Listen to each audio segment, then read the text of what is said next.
우리의 영원한 삶을 위하여 천국을 예비해 주신 우리 좋으신 하나님께서 오늘 우리에게 주시는 말씀은 고린도후서 5장 1절, 우리 한 절 말씀만 같이 보도록 하겠습니다. 신약성경 290페이지 고린도후서 5장 1절 말씀을 함께 읽도록 하겠습니다. 같이 읽습니다. 만일 땅에 있는 우리의 장막집이 무너지면 하나님께서 지으신 집 곧 손으로 지은 것이 아니요 하늘에 있는 영원한 집이 우리에게 있는 줄 아느니라. 아멘.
인생의 가장 큰 고통은 사랑하는 가족의 죽음일 것입니다. 가족의 죽음을 맞이할 때 마음의 무너짐은 말로 다 할 수가 없습니다. 다시 만날 천국의 소망이 없다면 너무 가슴 아픈 일입니다. 천국의 소망은 이 땅에서의 삶이 전부가 아니라는 것을 가리키고 있습니다. 오랫동안 신앙생활 하셨던 분이 투병 생활을 하다가 이제 의학적으로 더 어떻게 할 수 없다라는 말을 듣고 병상을 지키던 아들에게 한 솔직한 고백입니다. 내 죄가 용서받은 것도 내가 알고 예수님이 나의 구주가 되신다는 것도 믿고, 그런데 천국이 손에 잡히질 않는구나. 너무 무섭다. 우리 한 인간의 연약함을 그대로 드러내고 있지만 깊은 공감이 갔습니다. 천국이 우리에게 추상적으로 다가오는 것이 아니라 좀 더 구체적으로 현실적으로 다가왔으면 좋겠습니다. 천국의 소망을 가지고 산다고 하면서 천국에 대해서 관심도 없고 천국에 대해서 알지 못한다면 정말 천국의 소망을 갖고 사는 것인지 의심스럽습니다. 제가 교목으로 있을 때 어떻게 아파트 지역 우선제 해서 아파트 하나가 당첨이 됐어요. 그래서 굉장히 아주 너무 기뻤습니다. 그래서 좀 이렇게 마음이 힘들고 좀 어려운 일이 있으면 그 아파트 현장에 가서 보면은 내가 저기 들어가서 살 집이 한 층 올라갔구나. 2층까지 올라갔네. 그 다음에 얼마 있다가 또 올라오면 또 올라가져 있고 점점 명확해지는 거예요. 그래서 그 힘들었던 것이 좀 위로를 좀 받고 항상 가서 그것을 보고 오면 소망이 생겼던 그런 적이 있었습니다. 우리가 이 땅에서 힘들 때 앞으로 장차 들어갈 그 천국을 바라보면서 어려움을 이기고 위로를 받으시고 소망을 가지시기를 주님의 이름으로 축원합니다. 예수님이 공생애를 시작하면서 가장 처음 하신 말씀이 회개하라 천국이 가까이 왔느니라 였습니다. 이때부터 예수께서 비로소 전파에 이르시되 회개하라 천국이 가까이 왔느니라 하시니라. 예수님이 공생의 일성이 천국을 얘기하고 있다고 하는 것은 천국이 얼마나 중요한 것인가를 우리에게 던져주고 있는 것입니다. 미국 인디애나의 한 공동묘지에 100년이 넘은 무덤이 하나 있다고 합니다. 그 무덤의 묘비 명에는 이렇게 쓰여져 있었어요. 내가 알지 못하는 이여, 지금 당신이 걸어가는 것처럼 나도 한때는 그랬소. 내가 지금 죽은 것처럼 당신도 그렇게 될 것이요. 그러니 죽음을 준비하고 나의 길을 따르시오. 거기를 지나가던 사람이 발걸음을 멈추고 그 묘비에 쓰여진 글귀를 읽고 이렇게 읊조렸다고 합니다. 당신이 어디로 갔는지를 알기 전에는 그럴 수 없어. 당신을 따라갈 수 없다는 얘기죠. 우리 부모 세대에는 왜 예수를 믿으세요? 라고 물으면 대부분 이렇게 대답했습니다. 천당 가려고 라고 대답했습니다. 좀 살만해진 지금은 왜 예수 믿으세요? 라고 물으면 물론 지금도 구원받아 천국 가려고 하는 대답이 제일 많겠지만 사실 대답은 굉장히 지금은 다양해졌습니다. 왜 예수를 믿느냐?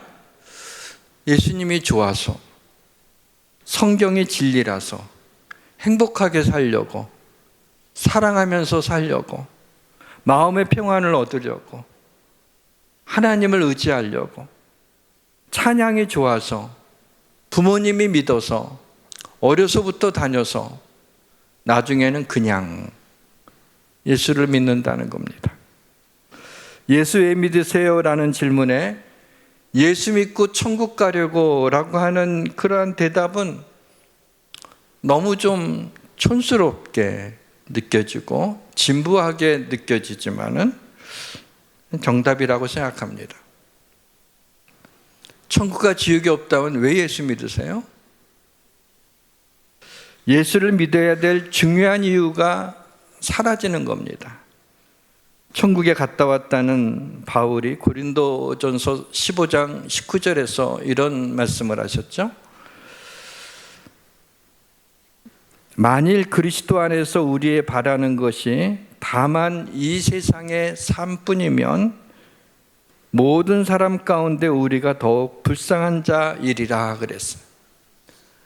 바울은 당시에 석학이었고 신분이 로마 시민권을 가지고 있는 사람이었고 아버지는 헬라인이고 어머니는 경건한 유대인으로 양쪽 이중 문화에 다 능통한 자였고 아주 율법에 능통한 자였습니다.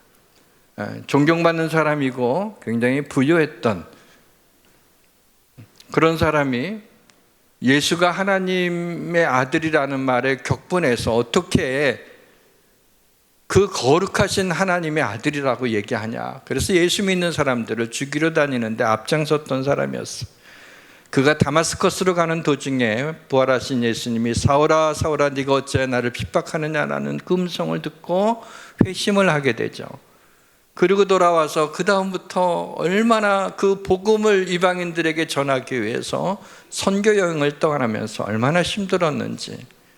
바울이 자신의 힘든 것 잘 얘기하지 않지만 어떤 편지에서는 자기가 얼마나 고생했는지를 쭉 기록해 놓고 있는 그러한 장도 있습니다.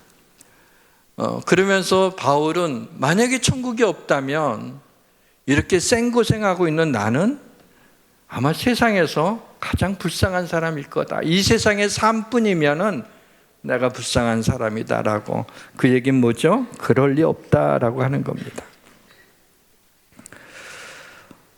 지난주에 이어서 오늘도 우리가 천국에 관심을 갖는 이유는 하나님의 명령이기 때문입니다. 그러므로 너희가 그리스도와 함께 다시 살리심을 받았으면 위의 것을 찾으라. 거기는 그리스도께서 하나님 우편에 앉아 계시느니라. 위의 것을 찾으라. 위의 것이 어딘가요? 천국입니다. 거기는 그리스도께서 하나님 우편에 앉아 계시느니라. 거기가 어디입니까? 천국입니다. 천국을 찾으라는 거예요.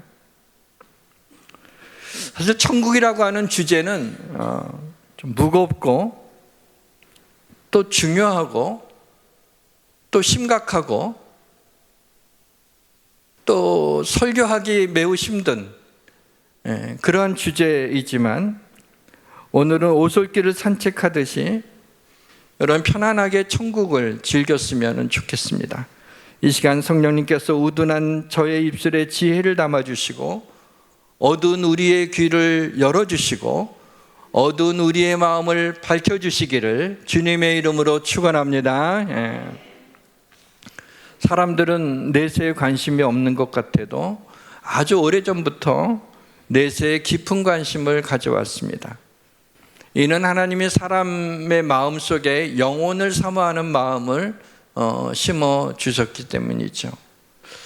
그리고 이러한 내세에 대한 관심은 다양한 종교의 형태로 나타났습니다. 천국을 상상하라 그러면 상상이 잘 되지를 않아요. 그것은 천국은 우리의 상상을 초월하는 놀랍고 영광스럽고 너무나 좋은 곳이기 때문입니다. 천국을 준비하다가 곰곰이 천국을 생각하면서 천국을 말로 표현할 수 없을 만큼 그렇게 너무 좋은 곳이니까 천국을 다 알려주면 이 땅에서 아마 살고 싶어 하지 않을 것 같아서 그래서 천국을 다 보여주지 않고 살짝 커튼 들어서 이렇게 조금만 보여주시는 것이 아닌가 그런 생각까지 들었습니다. 천국에 갔다 왔다는 사람들이 있고 그들의 천국 체험을 책으로 나온 것들도 굉장히 많이 있습니다. 이에 대한 저의 기본적인 입장은 천국에 갔다 왔다는 그들의 주관적인 경험은 제가 존중하지만 천국 경험을 일반화시키는 것은 위험하다라는 것입니다. 천국에 갔다 왔다는 사람들의 주관적인 천국 체험을 제가 존중하는 이유는 잠시 심장이 멈추었다가 다시 뛰는 임사 체험을 한, 죽음을 경험했던 그런 사람들이 많이 있습니다. 그리고 그들이 체험한 것을 제가 아니다라고 하는 말로 일축하기에는 그들의 체험이 너무나 생생하고 일정 부분 공통점이 있기 때문에 그것을 인정해야 된다는 생각도 있습니다. 그렇지만 그들의 말을 우리가 그대로 다 받아들이는 것은 위험합니다. 그 이유는 첫째는 성경적이지 않습니다. 두 번째는 상상이나 착각 가운데서 그것을 자신들의 경제적 이득을 위해서 말을 하고 책을 펴내는 사람들이 있기 때문이고요. 마지막으로는 이단이 천국을 가지고 이야기하고 있기 때문에 굉장히 조심해야 됩니다. 이렇게 유튜브로 천국에 갔다 왔다는 사람들의 그런 말이나 그러한 책에 관심을 갖지 않는 것이 우리 신앙에 더 유익하다라고 그렇게 생각을 합니다. 사람이 죽으면 어떻게 될까요? 죽으면 끝이지. 사람이 죽으면 왜 영면이라고 하잖아. 영혼이 잠드는 것이다. 이렇게 말하는 사람들도 많습니다. 어떤 사람은 사람이 억울하게 죽으면 그 혼이 구천을 떠돌다가 귀신이 된다고 그렇게 생각하는 사람들도 있습니다. 근데 이러한 말들은 좀 근거가 희박하죠. 죽음은 영혼이 육체와 분리되는 것을 죽음이라고 합니다. 육체는 영혼을 담는 그릇이고 결국에는 썩어지게 되어 있죠. 사람의 몸은 하나님이 흙으로 지으셨기 때문에 결국에 썩어져서 흙으로 돌아가게 돼. 이것은 하나님의 준엄한 명령입니다. 그러나 영혼은 절대로 죽지 않습니다. 여러분, 어떤 사람이 사고를 당했어요. 그래서 팔다리를 다 잃어버렸어요. 신체의 많은 부분을 다 잃어버리게 됐어요. 그 사람이 없어진 건가요? 그 사람의 정체성은 그대로 있는 거예요. 그 사람의 어머니가 우리 아들이 그렇지 않은데 팔다리가 다 있는데 사고로 팔다리를 다 잃어버렸으면 그다음부터는 그 아이는 그 어머니의 아들이 아닌가요? 천만에. 하나도 변한 게 없죠. 오히려 더 많은 돌봄을 받게 될 겁니다. 우리 몸의 체세포 대부분은 7년에서 10년 주기로 다 새롭게 바뀐다고 그러죠. 이 세포들이 다 죽고 또 생겨나고. 10년 전에 지금 내 몸을 형성하고 있는 이 몸과 지금의 내 몸은 사실은 전혀 다른 그러한 조직이라는 거죠. 그러나 우리는 너 많이 변했다 이러지 않습니다. 그대로예요. 내 정체성이 변하지 않습니다. 우리의 몸이 죽어 썩어져 간다 해도 우리의 영혼은 변하지 않아요. 우리의 정체성은 변하지 않는다는 말씀이에요. 바울은 육신을 장막이라고 표현했어요. 텐트입니다. 텐트라고 얘기한 거예요. 텐트가 오래되면 어떻게 돼요? 텐트가 처지죠. 물기를 잘못 보관하면 곰팡이도 쓸고요. 이것저것이 고장이 납니다. 우리 육신의 장막인 우리의 몸도 오래되면 그렇게 되죠. 몸의 모든 게 다 처지잖아요. 나이가 많이 들면. 그 다음에 노인 반점도 생기고 뭐 이렇게 점들도 많이 생기고 무릎 관절이 안 좋고 허리도 안 좋아지고 이것저것 고장이 나지 않습니까? 근데 오늘 본문에 이런 말씀을 주고 있어요. 만일 땅에 있는 우리의 장막집이 무너지면 이 몸이 죽는다는 얘기예요. 무너지면 하나님께서 지으신 집 곧 손으로 지은 것이 아니요 하늘에 있는 영원한 집이 우리에게 있는 줄 아느니라. 하늘에 영원한 우리의 집이 저 천국에 우리가 거할 처소가 있다는 걸 우리가 아느니라 하면서 우리에게 말씀해 주고 있는 거죠. 우리 육신은 영혼이 잠시 머무는 곳입니다. 분명히 천국은 이 땅보다 좋고 더 업그레이드된 곳이고 완전한 곳이지만은 저는 이 땅에 우리의 삶과 연속성이 있다고 생각을 합니다. 심장이 멈추고 나서 1분 뒤에 나에게 어떤 일이 일어날까요? 제가 아는 어느 목사님이 갑자기 무슨 체육대회를 하다가 이거 좀 여기 가슴이 답답하다, 병원을 가는 도중에 세상을 떠났어요. 그러니까 바로 그 전날 저하고 부대찌개 먹으면서 이런저런 얘기를 했는데 그 다음날 세상을 떠난 거예요. 너무 깜짝 놀랐어요. 사람이 한순간에 어떻게 될지 알 수가 없는 거예요. 1분 뒤에 나에게 일어나는 일이 어떨까요? 제일 먼저 천사들이 와서 여러분들의 영혼을 낙원으로 인도할 겁니다. 예수님이 부자와 거지 나사로의 비유를 말씀하시면서 이렇게 얘기했어요. 거지 나사로가 죽었을 때 보면 천사들에게 받들려 아브라함의 품, 곧 낙원에 들어간다고 말씀하고 있어요. 이에 그 거지가 죽어 천사들에게 받들려 아브라함 품에 들어가고 부자도 주고 장사되매 그랬어요. 예수님이 십자가에 달리셨을 때 오른편에 있던 강도가 예수여 당신의 나라가 임할 때 나를 기억하소서 할 때 예수님이 이렇게 답변하셨죠. 내가 진실로 내게는 오늘 네가 나와 함께 낙원에 있으리라. 강도도 예수님도 이제 십자가에 달렸을 때 죽는 날의 시간이 얼마 남지 않았어요. 나를 기억해 달라고 할 때 주님이 내가 오늘 나와 함께 낙원에 있을 거야. 사람이 숨지는 순간에 낙원에 있게 된다는 거죠. 주님과 함께 있게 된다는 것입니다. 기독교의 최초의 순교자였던 스데반 집사 이야기입니다. 스데반이 성령 충만하여 하늘을 우러러 주목하여 하나님의 영광과 및 예수께서 하나님 우편에 서신 것을 보고 말하되 보라 하늘이 열리고 인자가 하나님 우편에 서신 것을 보노라. 그리고 숨을 거두었습니다. 여러분, 순교라고 하는 것은 하나님이 힘을 주시지 않으면 순교를 할 수가 없어요. 그 순간에 하나님이 그걸 감당할 수 있는 힘을 주시는 겁니다. 돌에 맞으면서 여러분 얼마나 아프고 그렇게 피 흘리면서 죽어가고 있는데 하늘이 열리면서 거기에 예수님이 하나님 보좌 우편에 서신 것을 눈으로 봤어요, 스데반이. 그러기 때문에 거기에서 그것을 보면서 순교를 할 수 있었던 거죠. 곧 자신이 들어갈 그 낙원에 예수님이 서서 자신을 기다리고 있다라고 하는 걸 알았기에 그렇게 순교를 하게 된 것입니다.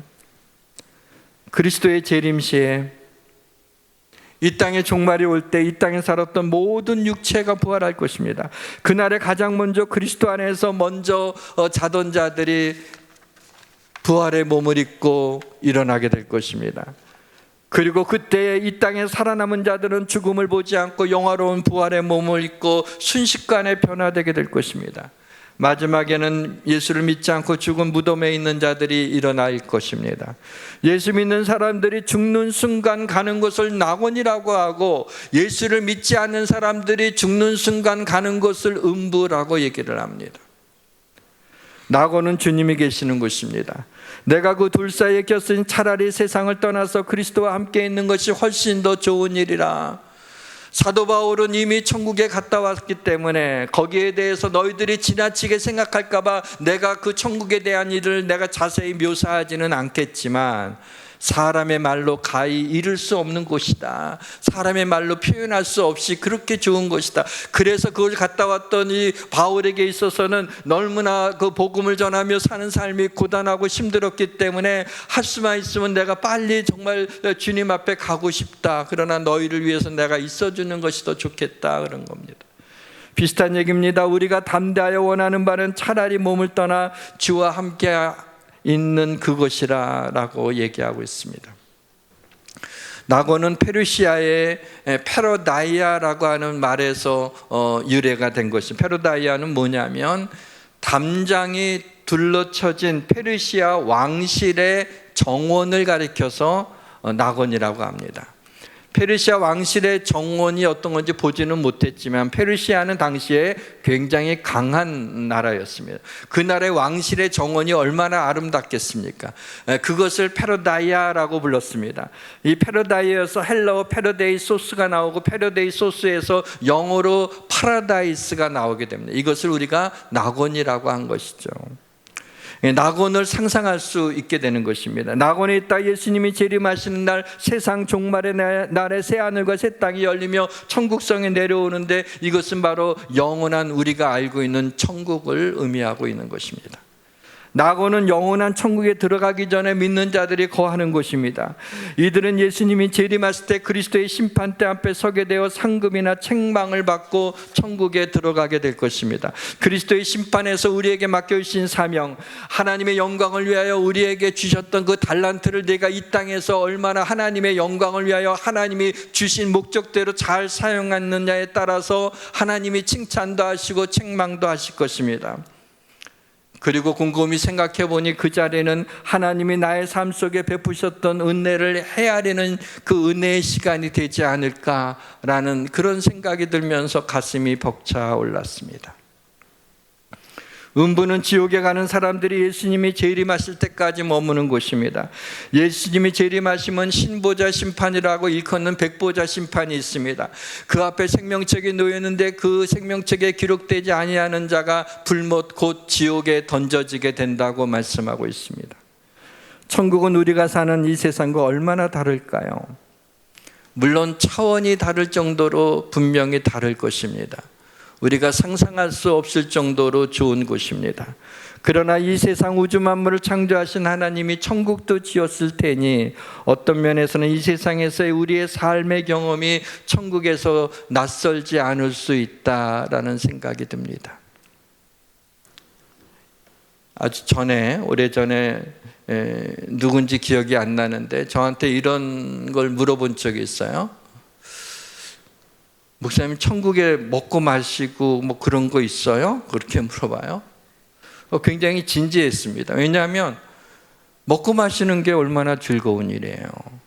전도서에도 먹고 마시는 이보다 더 즐거운 것이 없나니 뭐 이렇게 나올 정도였으니까, 그러면서 천국에 먹고 마시는 게 없으면요, 날마다 찬양만 하고 있으면 별로 가고 싶지 않다고, 좀 먹는 거 뭐 그런 거 없냐고.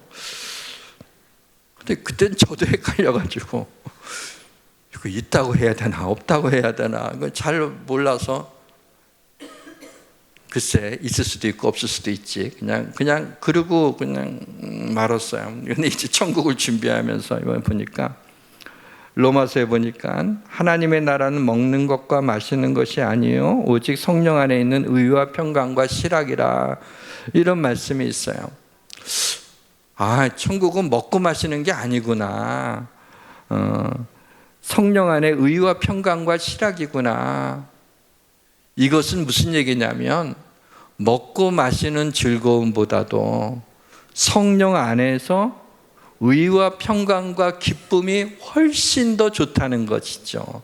거기에 방점이 있는 거예요. 그래서 다른 차원에서 생각하면 부활의 영화로운 몸을 입은 이 천국은, 예수님이 부활할 때 입은 그 영화로운 몸을 입은 것처럼 우리도 그런 몸을 입게 되거든요. 영화로운 몸을 입게 돼요. 그러면 영화로운 몸을 입은 그 육체가 음식을 먹을 수 있느냐, 이게 이제 중요하죠. 만약 음식을 먹을 수 있다면 천국에도 아마 저녁 식사를 할 수 있을 거라고 생각해요. 베드로 초대해서. 예수님은 부활의 몸을 입으시고 제자들에게 나타나셨죠.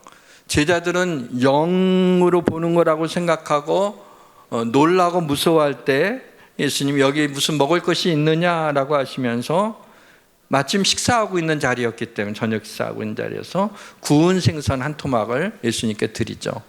시장하셨나 보다. 예수님이 무덤 속에 오래 계셔갖고, 그래서 이제 구운 생선 한 토막을 주니까 예수님이 그 앞에서 잡수셨어요. 부활의 몸을 입고 식사를 할 수 있다는 얘기죠. 또 누가복음에 보면 부활하신 주님이 엠마오라고 하는 그 도시로 내려가는 두 제자, 글로버와 또 다른 제자가 내려가고 있는데 함께 동행을 하죠. 처음에는 두 제자가 몰랐어요, 예수님이 있는지를요. 예수님인 줄 몰랐어. 어떤 사람이 와서 무슨 얘기를 하느냐, 이렇게 서로 대화하다가 나중에 예수님을 알게 되죠. 그때 누가복음 24장 30절에 보면, 그들과 함께 음식 잡수실 때 떡을 가지사 축사하시고 떼어 그들에게 주시매. 주님이 음식을 잡수셨다는 얘기죠. 부활의 몸을 입고 음식을 잡수셨다는 거예요. 제가 단정할 수는 없지만 아마 천국에서 다니엘과 함께 저녁 식사할 수 있는 그런 시간들도 있지 않을까라는 생각을 해봤습니다. 영화에서 천국을 묘사한 것을 보게 되면 아주 안개인지 구름인지 그게 자욱한 곳에 막 유령같이 휘 이렇게 떠도는데 사람의 모습으로 나오는데 발은 보이지 않아요. 그럼 휘 이렇게 떨다가 날개 달린 천사들이 흰옷을 입고 하프를 막 연주해요. 이건 사람들의 상상일 뿐이에요. 전혀 성경적인 근거가 없습니다. 천국에서는 우리의 생각과 감정과 기억을 유지하게 될 거예요. 거지 나사로의 비유에서 예수님이 아브라함과 부자 얘기를 하면서 둘이 대화를 나누는 걸 보게 돼요. 그때 그 부자가 내 형제들, 내 가족들한테 내가 가서 이거 진짜 지옥이 있구나, 천가 지옥이 있다는 걸 얘기해 주고 오겠다고 그랬더니 못 간다고 그러죠.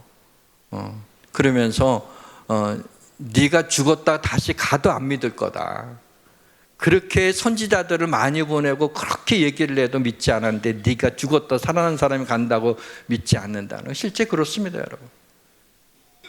여러분, 어떤 사람은 이렇게 임사체험했다가 예수를 몰랐던 사람인데 그걸 보고 너무 놀래갖고 신앙을 갖게 된 사람인데 가족들이 안 믿는데, 죽었다 봤다고 그래도 안 믿는다는 거예요. 그건 은혜예요. 신비한 역사예요. 여러분들이 이 자리에 밤이 아니죠. 이 낮에 말이죠. 이 더운 날 여기 앉아 있는 건 성령 하나님께서 하나님의 불러주심이 있지 않고서는 우리가 응답할 수가 없는 거죠. 요한계시록 4장에 천상의 예배가 기록되어 있어요. 그리고 요한계시록 21장과 22장에는 천국의 모습을 묘사하고 있는 것이 있습니다. 먼저 요한계시록 4장에 드리워진 천국의 콧대는 살짝 들고 천상의 예배를 잠깐 여러분에게 소개하면요, 하늘에 무지개가 둘린 보좌가 있고 보좌로부터 번개와 음성과 우레소리가 났고 보좌 앞에는 수정과 같은 유리바다가 있고 보좌 주위에 사자 같고 송아지 같고 얼굴이 사람 같고 날아가는 독수리 같은 네 생물이 있는데 각각 6날개를 가졌다. 내 생물이 밤낮 쉬지 않고 거룩하다 거룩하다 거룩하다 주 하나님 전능하신 이여 전에도 계셨고 이제도 계시고 장차로 오실 이시라 하고, 영광과 존귀와 감사를 들 때 24장로들이 머리에 쓴 금관을 보좌 앞에 내어드리면서 우리 주 하나님이여 영광과 존귀와 권능을 받으시는 것이 합당하오니 주께서 만물을 지으신지라 만물이 주의 뜻으로 있었고 또 지으심을 받았나이다 하면서 천국에서 예배드리는 장면을 살짝 보여주고 있어요. 그리고 요한계시록 21장과 22장에 기록된 묘사된 천국을 보시면, 천국은 하나님이 친히 그 백성들과 함께 계신 곳으로 모든 눈물을 그 눈에서 닦아주시고 다시는 사망이 없고 애통하는 거나 곡하는 것이나 아픈 것이 다시 있지 아니하니 처음 것들이 다 지나갔다. 거룩한 성 예루살렘엔 하나님의 영광이 있어 그 성의 빛이 지극히 귀한 보석 같고 벽옥과 수정같이 맑더라.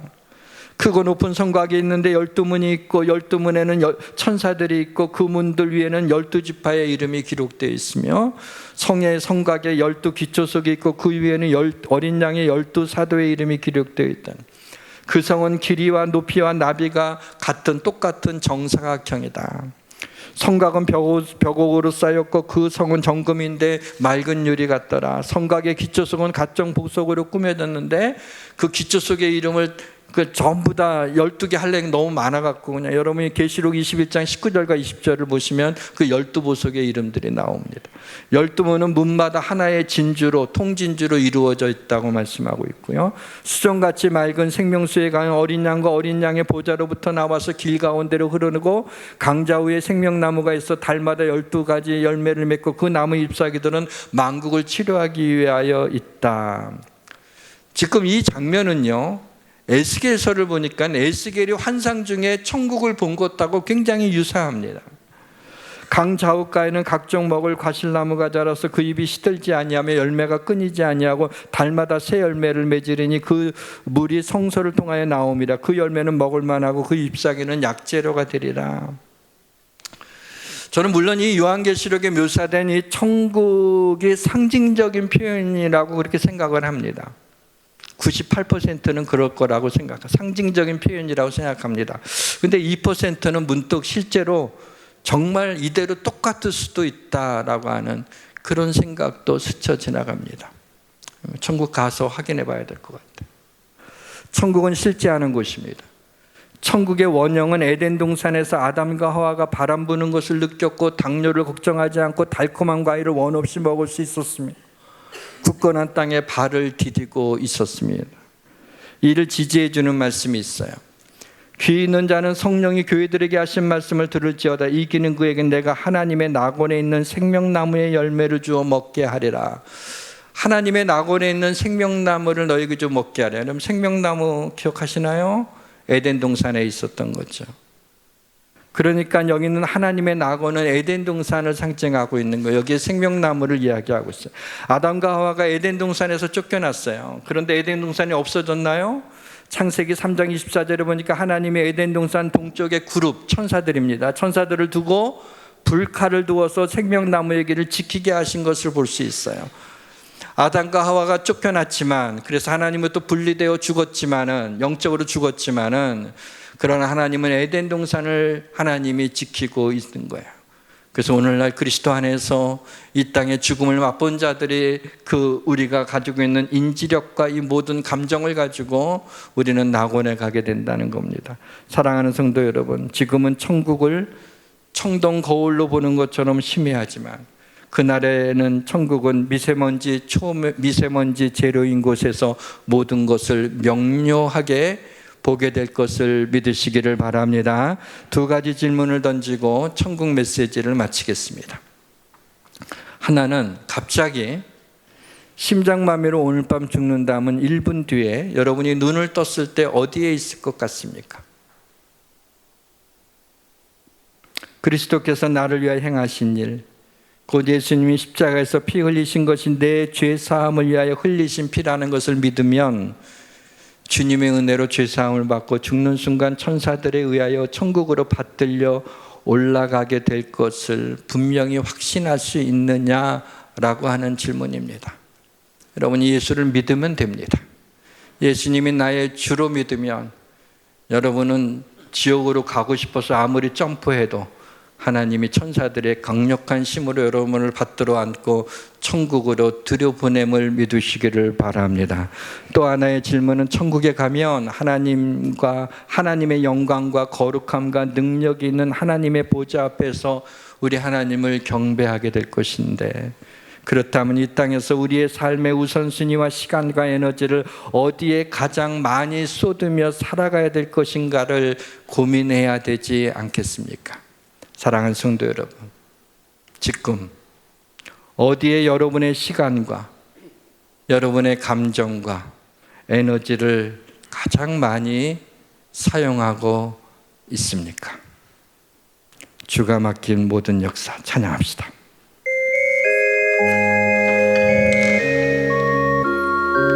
우리 박수 치면서 부를까요? 주가 맡긴 모든 역사 힘을 다해 바치고 밝고 밝은 그 아침을 맞을 때 요단강을 건너가서 주의 손을 붙잡고 기쁨으로 주의 얼굴 배우리. 나의 주를 나의 주를 내가 그의 곁에 서서 배우며 나의 주를 나의 주를 손에 못 잡음을 보아 알겠네. 영화로운 시온성에 영화로운 시온성에 들어가서 다닐 때 흰 옷 입고 황금길을 다니며 흥고흥고 맞추어서 새 노래를 부를 때 세상 고생 모두 잊어버리리. 나의 주를 나의 주를 내가 그의 곁에 서서 배우며 나의 주를 손에 못 잡음을 보아 알겠네. 나의 주를 나의 주를 내가 그의 곁에 서서 배우며 나의 주를 손에 못 잡음을 보아 알겠네.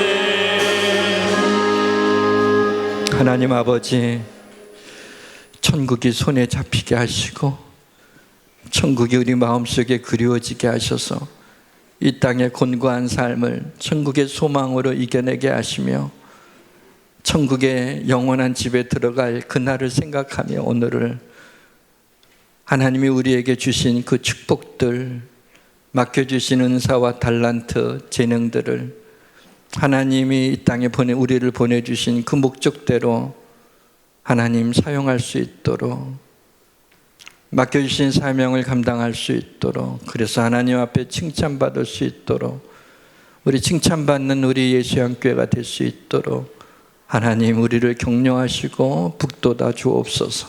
예수님의 이름으로 기도합니다. 아멘.